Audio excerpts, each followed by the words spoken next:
pagpulong na inyong Diyos. Uman si Jesus itintal sa yawa sa tanang paagi, ibiya una kaniya ang yawa. No? Dili na ito masibalaan nga, dili lang dahil kita ang nakasinati sa pagsulay o pagtintal sa kaaway, dili si Jesus na agyan ko niya sa diyang, dili pa siya sa kalimutan. Noong unang pagsulay nga nasinati ni Jesus, o karon kita nakasinati sa ito, di ba?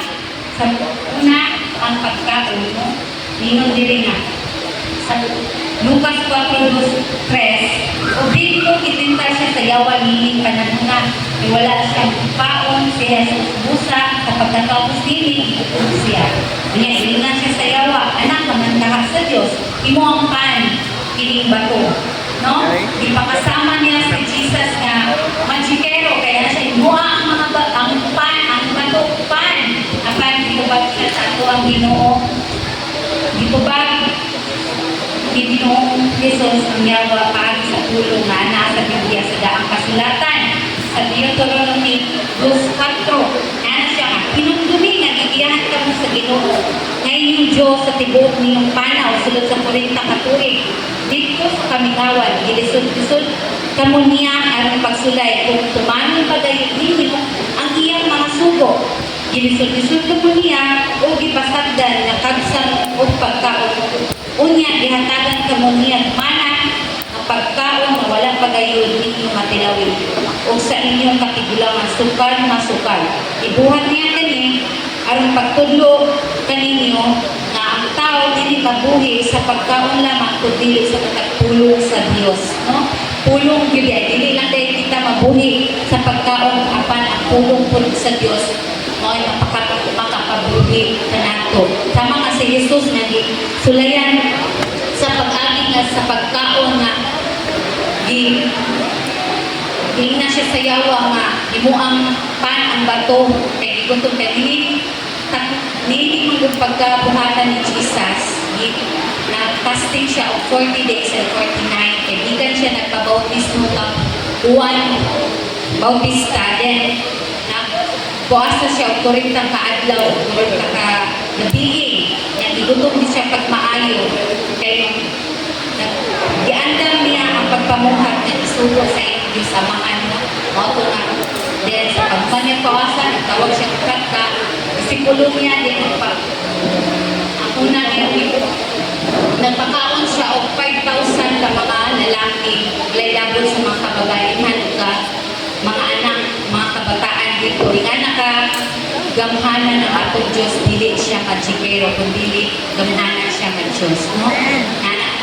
Nakapakaon siya sa 5,000 ka mga tao nga pinaagi sa pan na 5 kabuo buwang katinapay kaya kinigihangad dito sa taas at pasalamatan sa kanyamahan o kini na-multiply sa tanan nakapakaon pa walay labi sa mga babae o mga bata na naa dito. O niya, ang iyang mga disipulo nakapahipos pa o busi kabukag ng mga pan na sibada. Yung anak, ka-provider ang atong Ginoo. Unahon lang din nato ang kabubuton sa Ginoo before ang Ginoo ang muhatag sa itong mga ginahanlan. Kaya ana dito sa Mateo isuon sa 6, Mateo 6:33. Diha sa pagtuo, tungunahon nato pagtuman ang kabubuton sa Diyos iya ra yung idunga ang atong gikinahanglan na manubra pagali, no? Naliman ka nakapakaon siya sa 5,000 ka tao sa pinaagi sa 5 pan duha ka isda nya nanubra pag 12 ka bukag na sibada nga pan. No, unahon lang giday nato Matthew 6:33 nga si unahan pagpakita ang ginharian sa Diyos ang tanan ikadumagra. Unahon gid diri kay atong gikinahanglan ng pagkaon sama sa mga pagsulat nga atong agyan karon idungan ra gid na igsuon. Amen. Ikaduha ang pagsulay nga naagian ni Jesus no nga ato pong nasinati karon sa atong pagkinabuhi nga isip ng Kristohanon pagtulog ni Jesus ang tigwa sa tao o mga tigwa sa tao magahug bahandi. Ya sa Lucas 4:7 niya idala siya sa yawa ngadto sa itaas sa usa ka pagpangilog ipakita kaniya ang tanang ginharian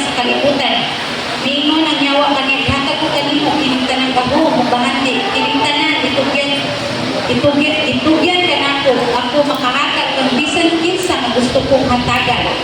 Mahimo niya tinitanan kung musimba ka kanako. Kuya kay yawa kay imo siya gusto siyang magpasimba nga.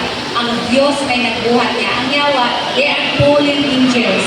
No, kay sa una nga nagsumpak sila, gusto silang mulabaw sa Dios, mag-cast out sila sa heaven. Ang one-third na anhid sa yuta mo na sila nga nahimong sila. Then magkumbaga, they are fallen angels. Angels na sila sa una nga. Gusto silang makuha nila ang gahom, ang autoridad, power, no?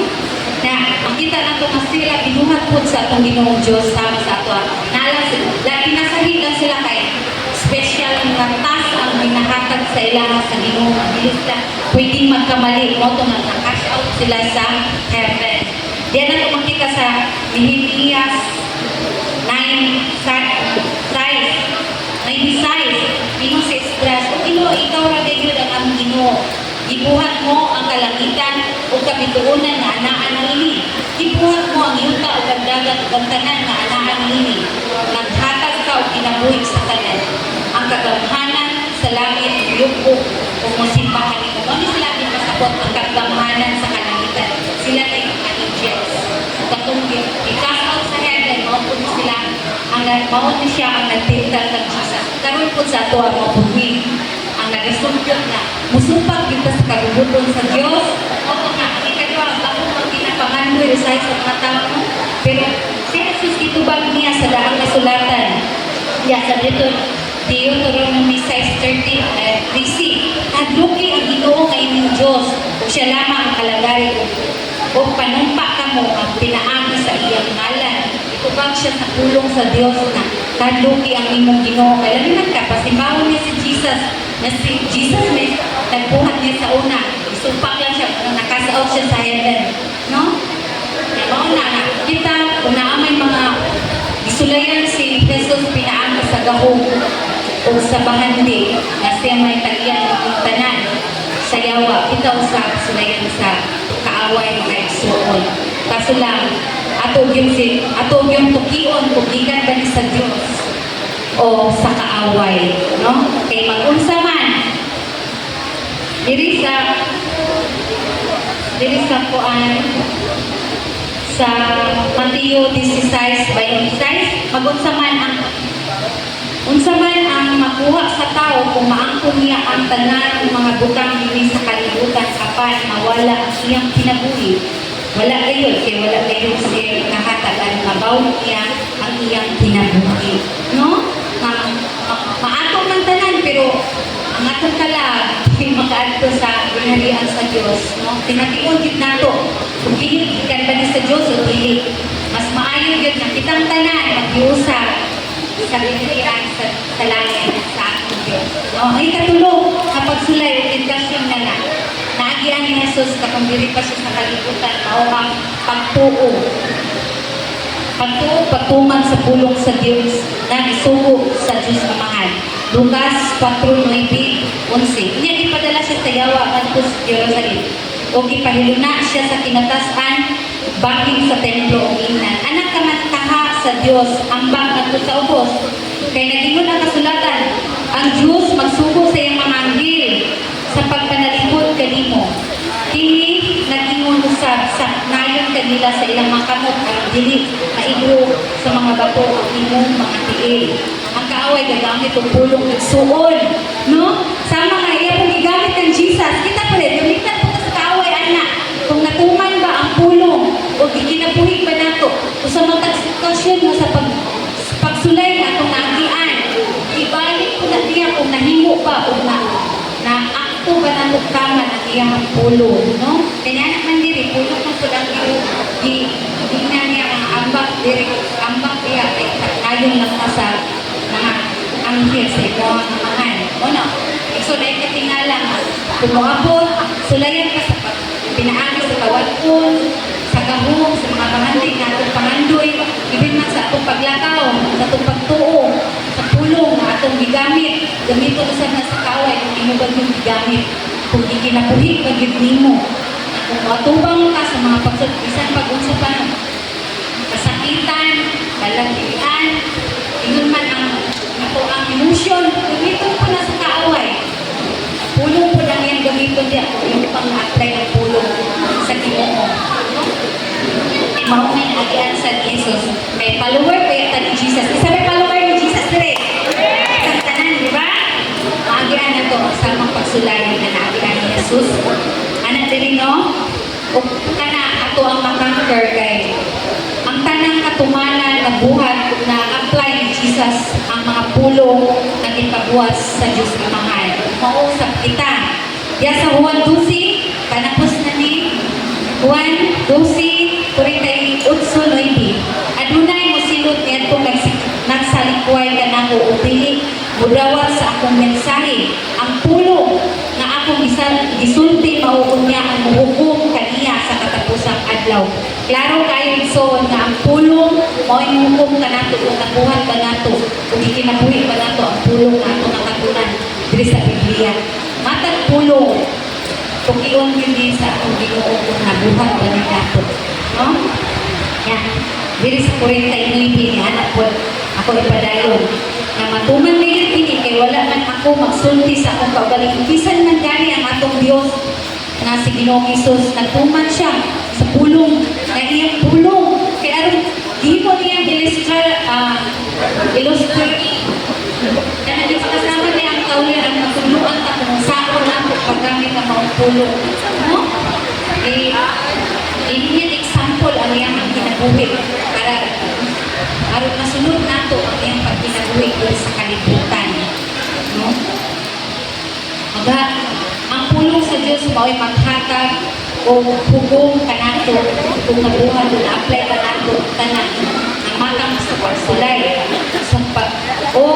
ang matang o ang matapusa maghatag pusay sa pulong sa Diyos na atong nakatunan sa pagkinabuhi kung kini natuman o igamit pa kini sa atong pag-atubang sa mga pagsulay o sa unsang sitwasyon na atong maagian. No? And mabuhat din na natin ay ginabuhat na ni Jesus. Sama man siya, nagpaka-example siya na aron kita makasunod sa iyong pagbuhat din sa kalibutan. Yan, diri sa mabuhat po na nato kay we are overcomer and victorious like Jesus. No? Nanalo pa siya diri sa kalibutan. Nasa before pa nga wala pa siya ni kaya nagpo sa langit. Yang ibilin ang walang espiritu na magdadasig o magtutudlo. Tigdiyan nato kung saan nato pagkatubang sa tanan. Ano siya diri? Unong uwan 1 John 4:4. Ano siya no? But you belong to God, my dear children.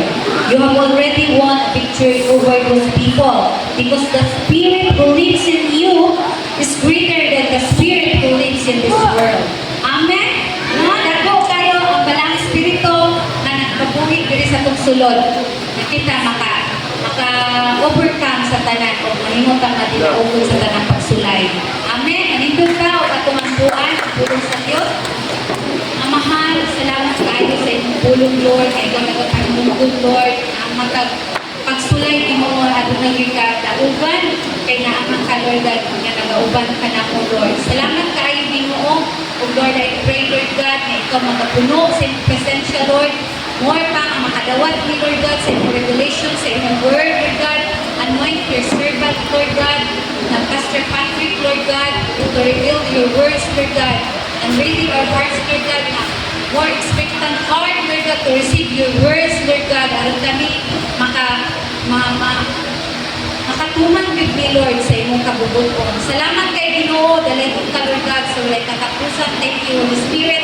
Thank you, God the Father, and thank you, Lord God Jesus. Dalay kong ka, sa walay katapusan. Glory and honor and praises belongs to you, O God, in the mighty name of Jesus Christ of Nazareth. Amen and amen.